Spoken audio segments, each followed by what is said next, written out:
channel. Welcome to my channel.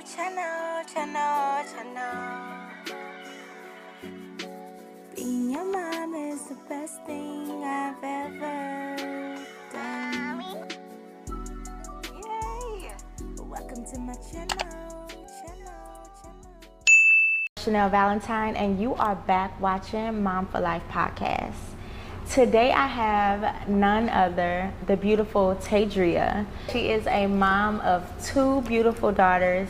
She is also a soon-to-be wife, a entrepreneur, businesswoman, owning a home health care business, let me be specific, and also a mother who is inspiring women, mothers in business and motherhood.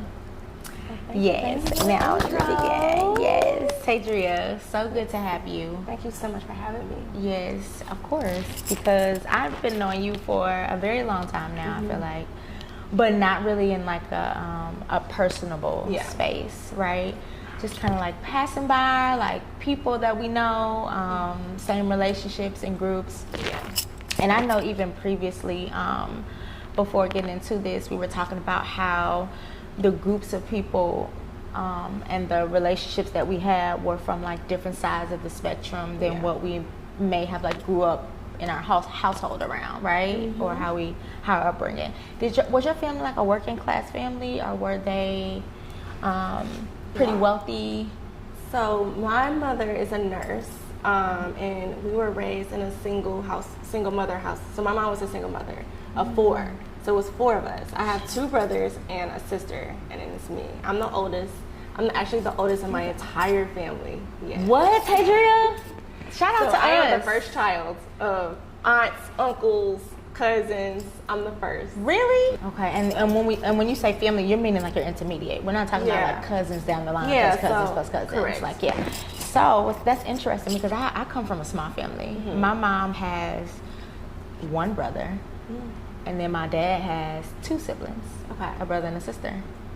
And then I feel like my generation is who are having the most kids right now. So like my dad, coming up, my dad only had two kids. His sister had two kids. His brother had no kids coming up. My mom's side, my uncle had three kids. Three kids, yeah. Okay, so pretty in like that medium. Small, yeah. Yeah, it's like still pretty close. So it's kind of where you still everybody knows everybody. Like I was more with friends in like my school and in sports and stuff to really get a lot of like that bonding family feel because everything of mine was so small.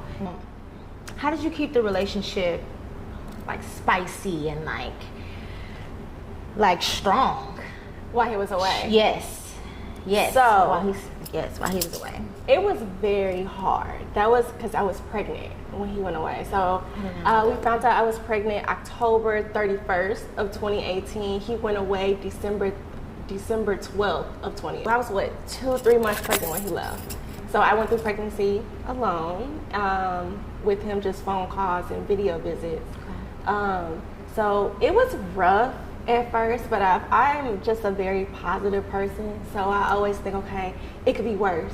He could be dead, So it's like he's here, he's just in a different place. This is a place that is very abnormal for him. That you went from a very high moments of life to a very low. And I was like, so I kind of put a lot of my feelings and emotions aside because I'm like, okay, I'm growing a baby inside of me and he's away and he's going through everything he's going. So stay positive and we're gonna make this work. So we was buying books. What was the books? What to expect while expecting. So I sent him a book and then I had a book. So he was following my pregnancy the entire time. I love that. Pictures.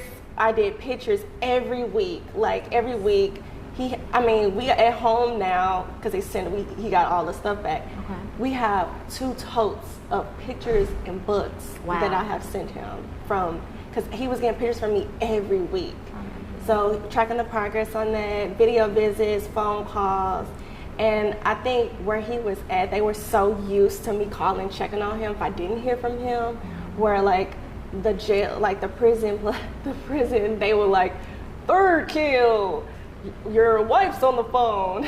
So they would literally alert him to know like I was calling. And they even, like when I went into labor, they even like let him stay on the phone while I was in labor.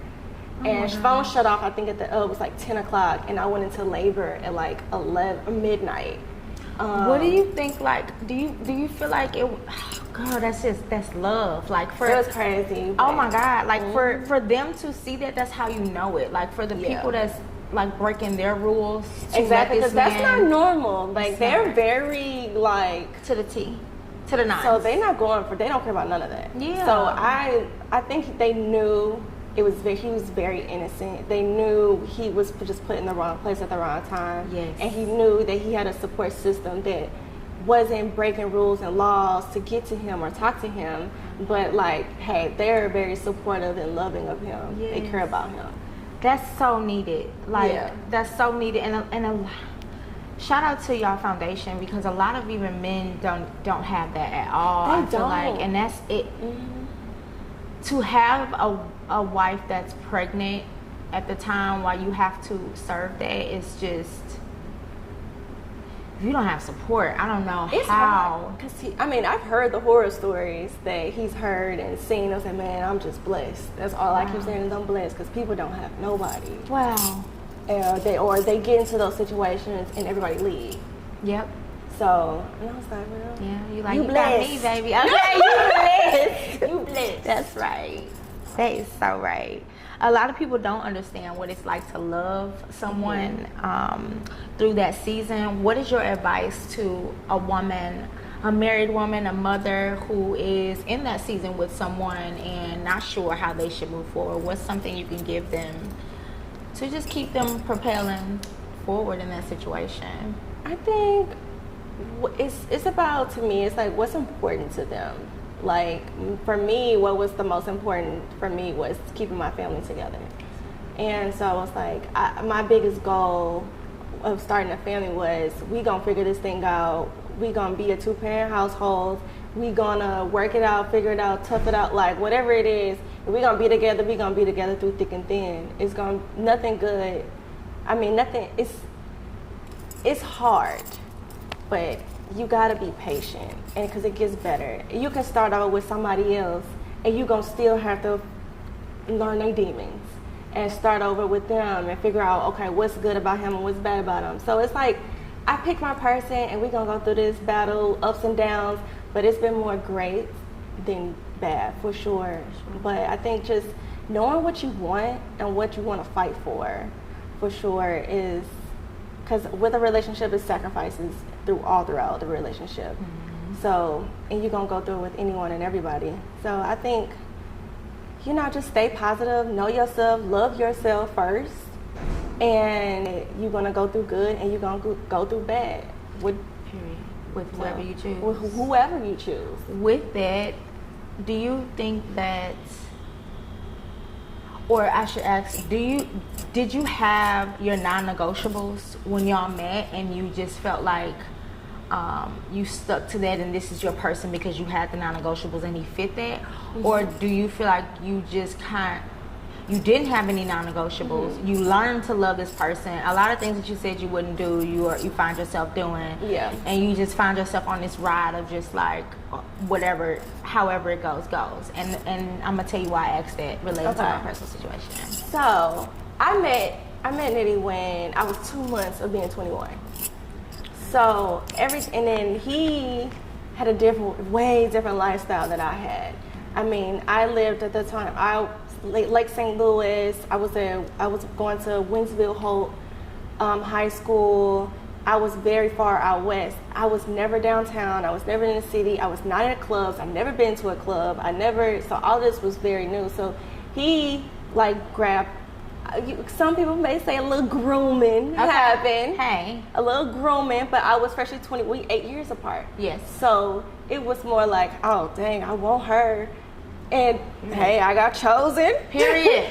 and a little grooming happened, and so I didn't know what I wanted at that time. Okay, those ages, I didn't know what I want. I didn't have no negotiable. It's early. It's early. Like 18, what 21, is I don't that? even think I. Like what? Seriousness? Just as long as you look good. Exactly. Look good, and I'm learning something from you of how can I grow better? How can I be a better woman? How can I be the best woman? Yes. So at 21, I'm just I'm out. And it was fun until it wasn't, and it was like, oh, this is real. Like, and I learned myself. And I learned how to love and love a man, and it was a lot of him teaching, you know what I'm saying? But I knew what I wanted, and that's why I always got back to like now older. Would I probably fail for a lot of things that I failed for at the beginning? No. Right.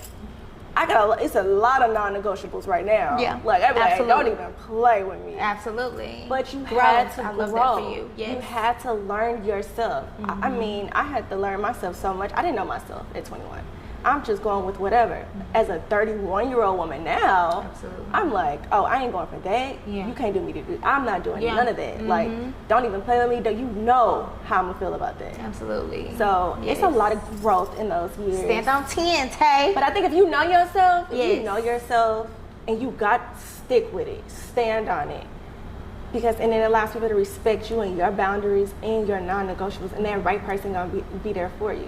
Respect, exactly that. Respect is so important for motherhood. It is. Because I don't want nothing more than my child to see me being held with the most care or like respect. Because respect don't always look like care either. Exactly. You know what I'm saying? Just respect, whatever respect looks like. Your for that non-negotiables and all these things and your standards and you ain't going for, it all changes once you become a mother. Anyway, It does. Off rip. Soon as you become a mom, it's like, I ain't going for this, I ain't going for none of. Like this motherfucking fly. I ain't going for none of that. You don't even, because now you are setting an example for a little one. Seeing you become a strong woman and what you're going to tolerate and what you're not going to allow, and you setting boundaries and respect so they know the boundaries and respect.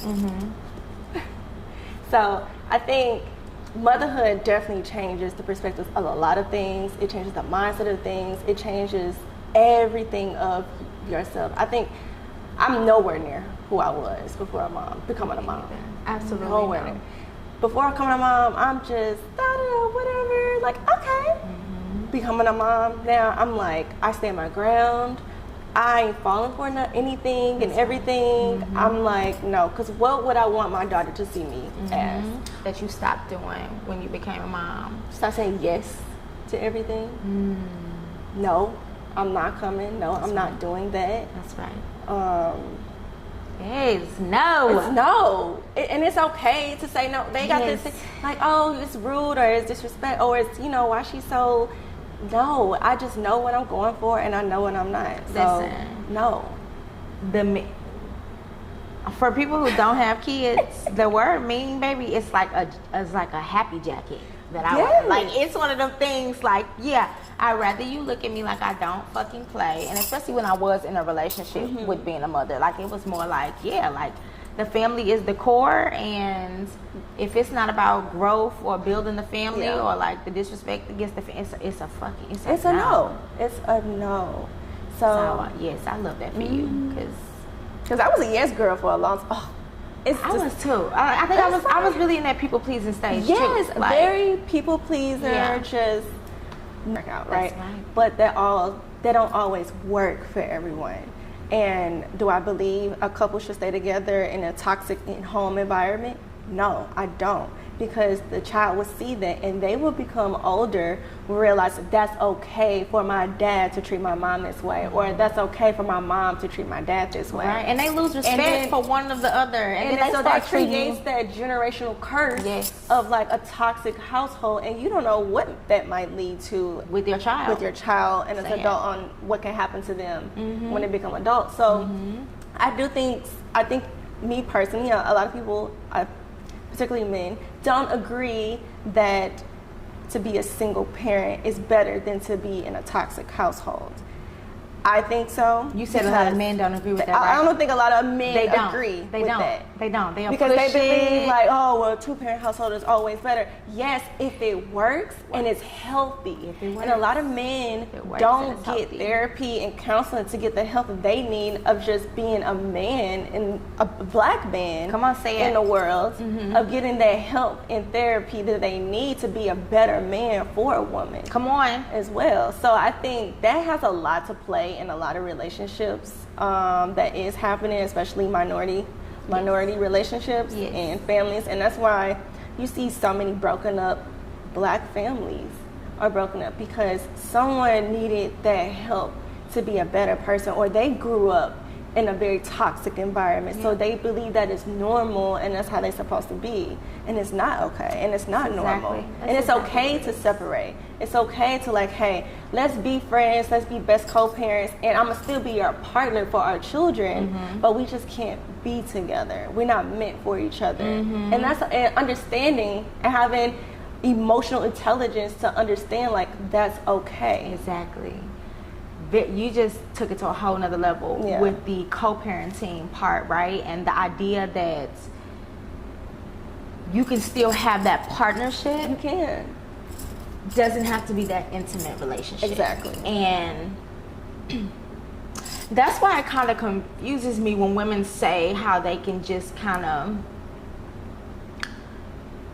fuck on their baby daddies and still not be in a relationship, but still have like, that's not really what's happening up there. That's not really, because there's no way that you're doing the exact same things you would do in an actual relationship. Exactly. And you're telling yourself, mentally you're fucking yourself up, like that's in my opinion. Yes.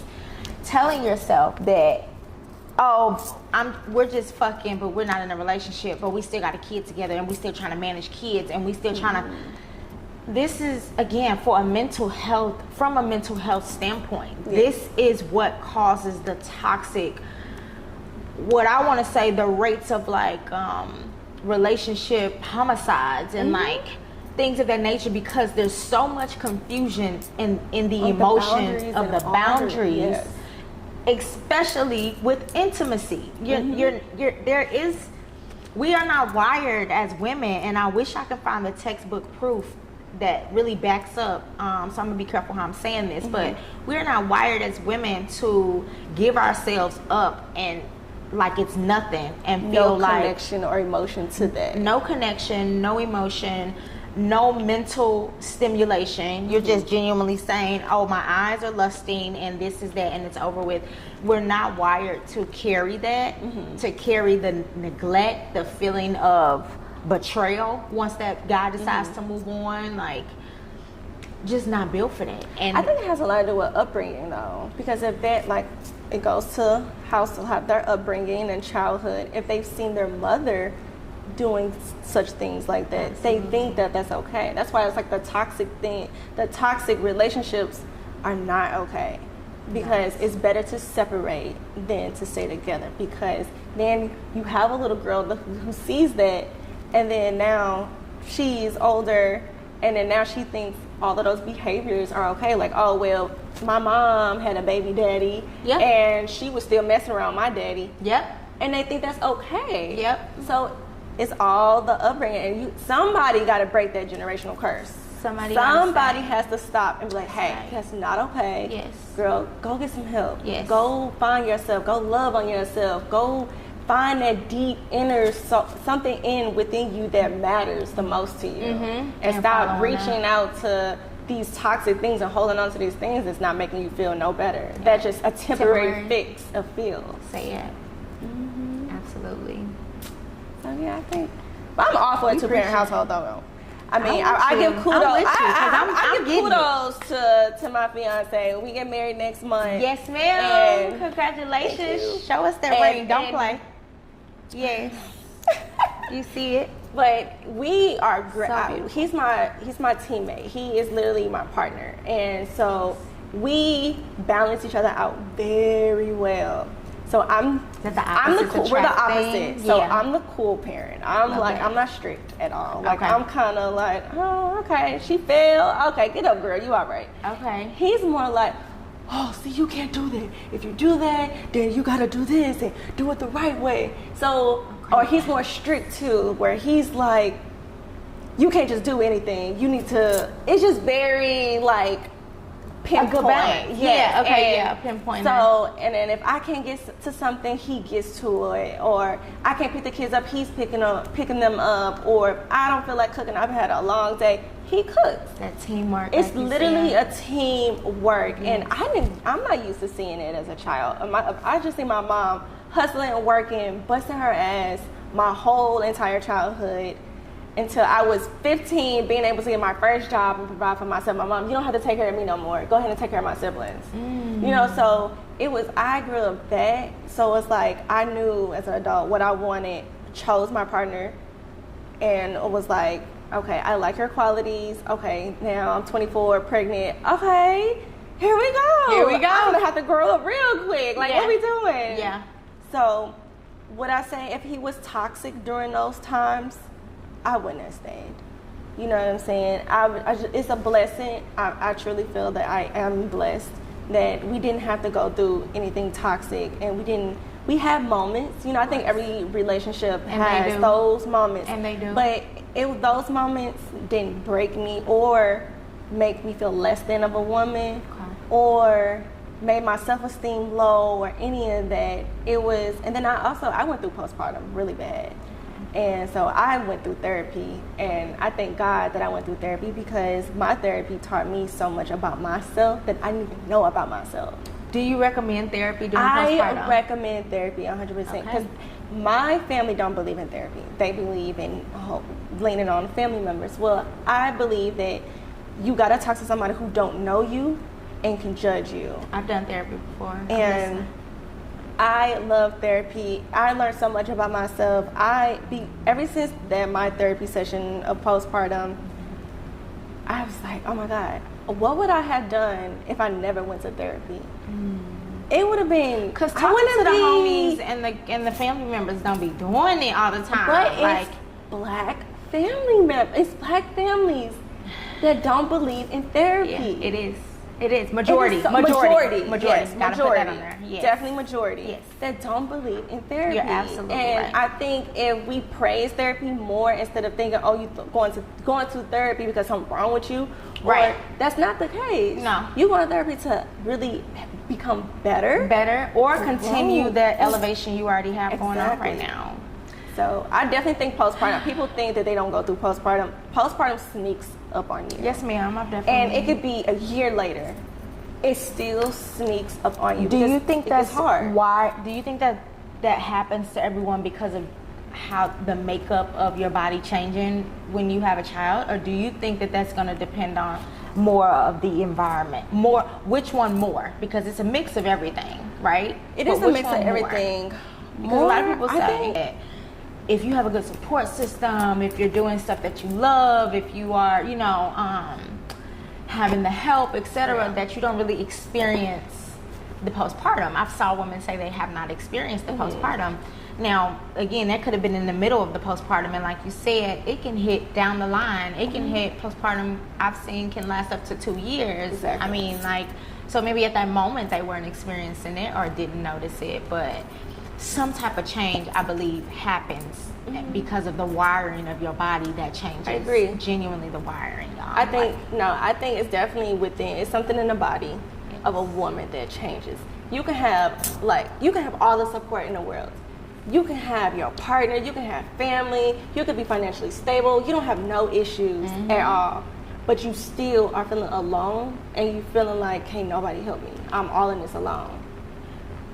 Okay. I'm coming from being financially stable while I've had my child. And you still? I'm coming from, and I still experience postpartum. Alone, definitely one thing. I still felt like worried about more of the negative things during a point in time than the positives. But obviously, I feel like when you get through postpartum, you realize how much you were staying positive. Yeah. Because it was more like, oh no, I've got to change that thought in my mind really quickly. You know what I'm saying? Or I have to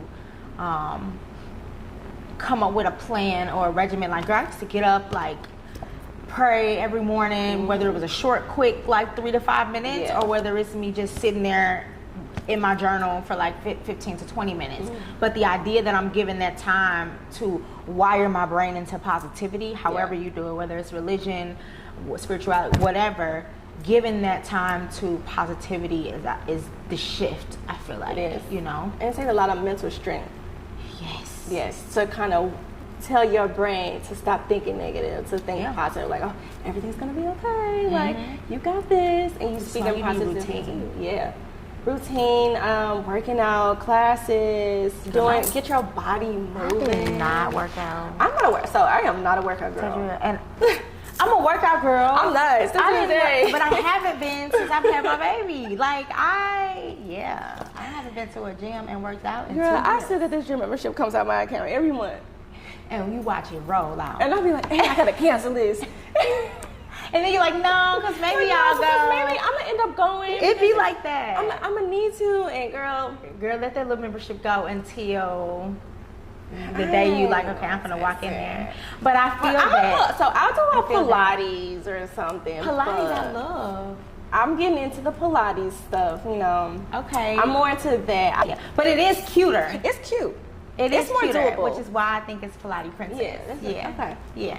Because it's cuter. It's hard though. It is hard. I'm like, how do people do this? It gotta be hard. Because how we gonna lose that weight and like get toned if we don't feel the muscles running? The muscles and get that core back strong. And the baby done stretched you out, moved all the organs. Moving the organs is crazy, right? Did you record your birth? Oh, I think I did. Girl, first off, my first birth, I had like 20 people in the room. Shut up. So everybody has videos of my little private areas. Yes, I got video. I definitely got videos. My brother was in my room, girl. It was probably like five of them. I had a good 20. Taydrea? Solid. It was on his family because I was by myself. He wasn't here. Oh yeah. I love that. It was more family. like we gotta make sure.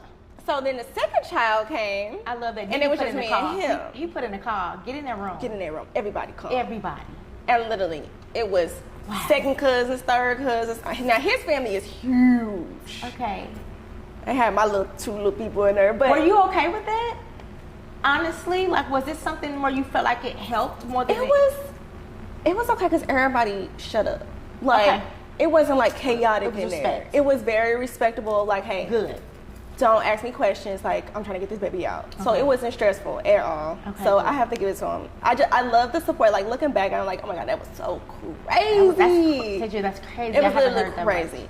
But my second pregnancy, totally different. It was through like COVID time.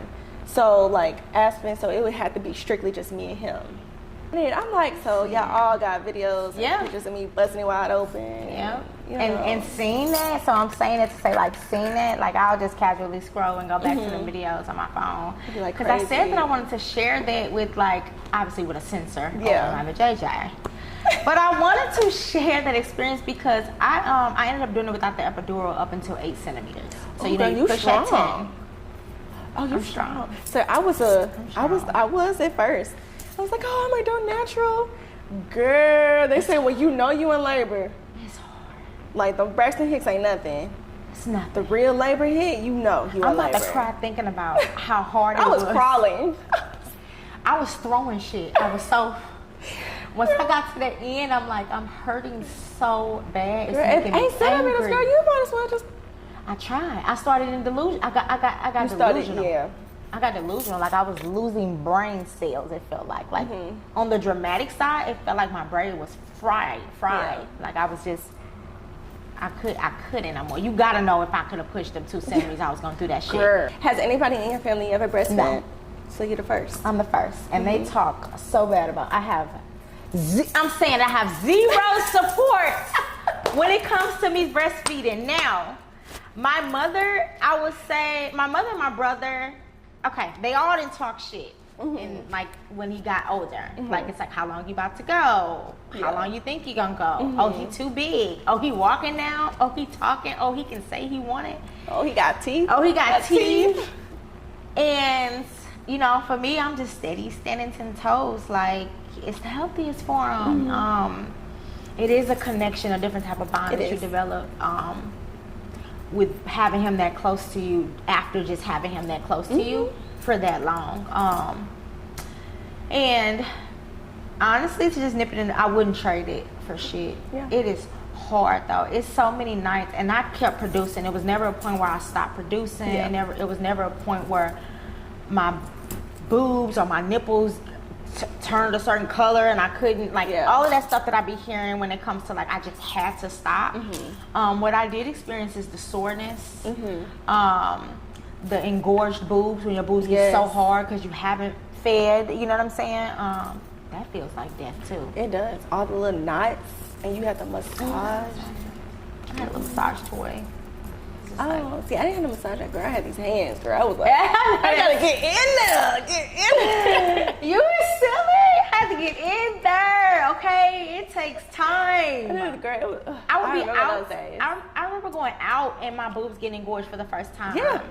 And I remember literally having to leave because I could not stand the test of time being in that crunk ass environment, and I'm in pain. I remember one time I was out and I was engorged, and I literally went into the bathroom and was like draining myself. That's how I was like, oh my God. Yes, like, I remember this. So yeah, I breastfed 4 years straight.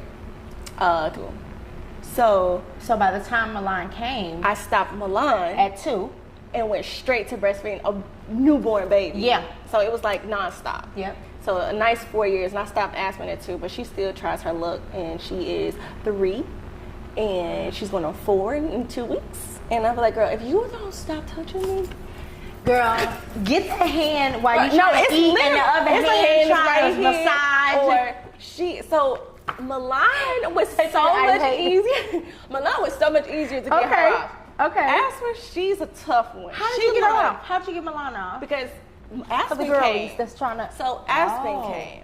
Oh, so somebody else really So got her somebody off. kind of, hey, you gotta go. Okay. But what was it? I don't know heavy on Milan because she was kind of organically getting off because Aspen came. Okay. But when Aspen came, for me to get Aspen off the boob, that was a strong one.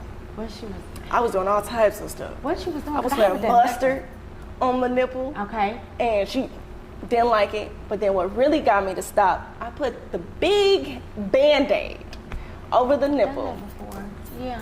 My baby be like, what's that? What's that? Oh. And I'm like, oh, it went bye-bye. Oh. It went bye-bye. Oh, let's go find something. And you find something else for them that they like. So you're going to have to find a little snacks or something that they love. Maybe something like cute. Little frozen strawberries or bananas, something cold to stimulate them a little bit.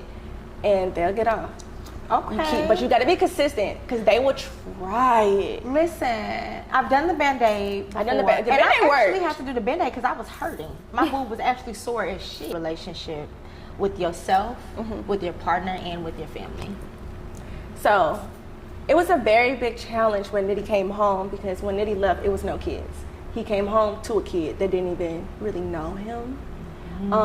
So it was like we struggled a lot because he was so used to me, the me that was before kids. Oh my God, yes. He wasn't used to the me strict after down. a kid. Yeah. And so he couldn't really get the grip of like, oh my gosh, she's a whole different woman now. She's not. Please, y'all, help us out by genuinely watching. That's all you gotta do. Just pay attention.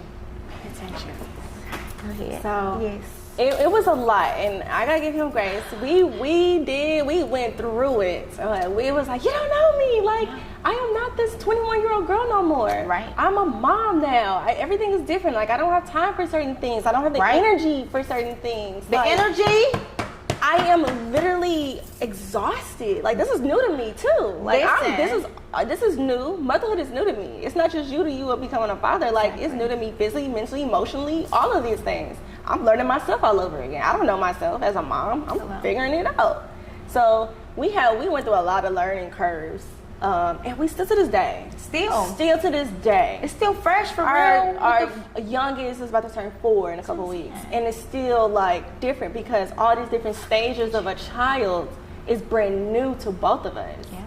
And so we're learning different parenting, and how he wants to parent, how I want to parent, how we can combine our parenting skills. Why did I say that that's something that needs to be discussed?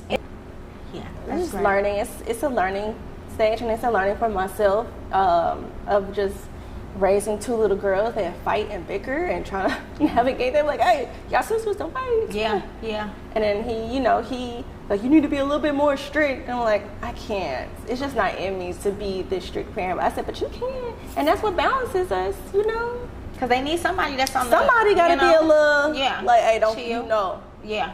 So I think, you know, y'all got it. we got it. Yeah. You have now just watched the Mom for Life podcast. Follow us on Instagram at Mom for Life podcast. Follow me on Instagram at the life of Valentine _ Taydrea, where can we find you? Taydrea, Taydrea.